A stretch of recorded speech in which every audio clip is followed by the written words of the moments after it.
میں ظلمت شب میں لے کے نکلوں گا اپنے درماندہ کارواں کو، شرر فشاں ہوگی آہ میری، نفس میرا شعلہ بار ہوگا۔ بسم اللہ الرحمن الرحیم۔ آج کا کلام میں نے بانگ درا سے چنا ہے، جس کا نام ہے نوائے غم۔ نوا نغمے کو کہتے ہیں، اور یہاں پہ مراد علامہ کی شاعری ہے۔ تو علامہ کہتے ہیں، زندگانی ہے میری مثل رباب خاموش، جس کی ہر رنگ کے نغموں سے ہے لبریز آغوش۔ کہتے ہیں زندگانی ہے میری مثل رباب خاموش، رباب موسیقی کا آلہ ہے۔ تو کہتے ہیں میری ابھی جو زندگی ہے وہ اس موسیقی کے آلے کی طرح ہے، اور ابھی بالکل خاموش ہے، یعنی ابھی اور کلام آنا ہے، ابھی کافی اور باتیں کرنی ہے۔ جس کی ہر رنگ کے نغموں سے ہے لبریز آغوش۔ اور پھر کہتے ہیں یہ جو میری زندگی ہے، جس کی ہر رنگ کے نغموں سے ہے لبریز آغوش، آغوش گود کو کہتے ہیں۔ تو کہتے ہیں جو میری زندگی ہے اس کی جو گود میں بھری دی ہے، یعنی لبریز ہے ہر رنگ کے نغموں سے۔ اور یہاں پہ ہر رنگ کے نغموں سے مراد ہے ہر مختلف قسم کا موضوع جس پہ علامہ اقبال بات کر سکتے ہیں۔ بربت کون و مکاں جس کی خاموشی پہ نثار، جس کے ہر تار میں ہے سینکڑوں نغموں کے مزار۔ بربت بازی کو کہتے ہیں، کون و مکاں یعنی یہ کائنات۔ کہتے ہیں تو بربت کون و مکاں جس کی خاموشی پہ نثار، کہتے ہیں جو کائنات کا جو باجا ہے وہ بھی کس کی خاموشی پہ نثار ہو رہا ہے، اس پہ بھی یعنی قربان کرتا ہے۔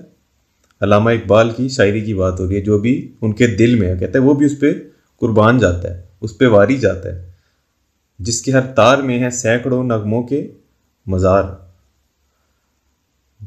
اس کا کیا مطلب ہوا؟ جس کے ہر تار میں، یعنی علامہ اپنی بات کرتے ہیں کہ میرے ہر تار میں، یعنی ہر رگ میں، رگ سے میں سینکڑوں نغموں کے مزار۔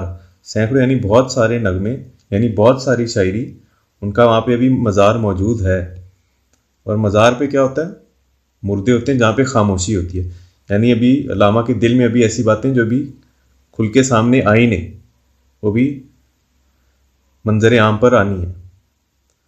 میشر ستانے نوا کا ہے امی جس کا سکوت، اور منت کشے ہنگامہ نہیں جس کا سکوت۔ کہتے ہیں میشر کسے کہتے ہیں؟ قیامت کو۔ اور قیامت میں ہوتا کیا ہے؟ مردوں کو زندہ کیا جاتا ہے۔ اور یہاں پر مراد ہے کہ مردہ دل، روح اور قلب کو زندہ کرنے کی بات ہو رہی ہے۔ میشر ستا نوا کا ہے امی جس کا سکوت۔ ستا نوا کسے کہتے ہیں؟ وہ جگہ جہاں نغمہ گایا جائے۔ امین کسے کہتے ہیں؟ امانت دار کو۔ تو بھی اس پہلے مصرعے میں کہتے ہیں کہ میشر ستانے نوا کا ہے امی جس کا سکوت، یعنی ایک جو قیامت برپا کرنے والا، یعنی مردہ روحوں، قوموں اور قلبوں کو زندہ کرنے والا ستا نوا کا ہے امی۔ اور جہاں پہ یہ نغمہ کہی جائے گا، وہاں جہاں پہ شاعری کہی جائے گی، اس کا امین کون ہے؟ علامہ اقبال کا سکوت۔ یعنی سکوت کہتے ہیں سکون کو، یعنی ان کی جو بھی خاموشی ہے وہ اس بات کی امانت دار ہے کہ وہ ایک نیا میشر برپا کرے۔ اور وہ امانت کب واپس ہوگی؟ جب اپنا وہ سکون توڑیں گے، جب وہ اپنے کلام اقبال کو بیان کریں گے۔ اور منت کشے ہنگامہ نہیں جس کا سکوت۔ اور کہتے ہیں میرا سکوت یعنی میرا سکون ایسا ہے کہ مجھے کسی اور کے ہنگامے کی ضرورت نہیں ہے کہ میرا روح اور قلب دوبارہ سے زندہ ہو۔ آہ امید محبت کی بر آئی نہ کبھی، چوٹ مضراب کی اس ساز نے کھائی نہ کبھی۔ کہتے ہیں آہ یعنی افسوس کی بات ہے، امید محبت کی بر آئی نہ کبھی۔ کہتے ہیں مجھے جو امید تھی کہ مجھے محبت ہو، صحیح ہے، وہ بر آئی نہ کبھی، یعنی وہ کبھی میری امید پوری نہیں ہوئی، کبھی خواہش یہ پوری نہیں ہوئی۔ چوٹ مضراب کی اس ساز نے کھائی نہ کبھی۔ چوٹ مضراب کی، مضراب ایک موسیقی کا آلہ ہے جس سے وہ گٹار بجاتے ہیں، صحیح ہے۔ تو کہتے ہیں چوٹ مضراب کی اس ساز نے، ساز کا مطلب ہوتا ہے گانا یا نغمہ، تو یہاں پہ کلام اقبال ہے۔ تو کہتے ہیں میرے کلام نے اس مضراب کی بھی چوٹ کھائی نہیں۔ اور یہ اس وجہ سے استعمال کیا کیونکہ جب مضراب کی چوٹ لگتی ہے نا گٹار وغیرہ پہ، تو ایک بڑا دلکش اور ایک پرتاثیر ایک آواز آتی ہے نا اس سے۔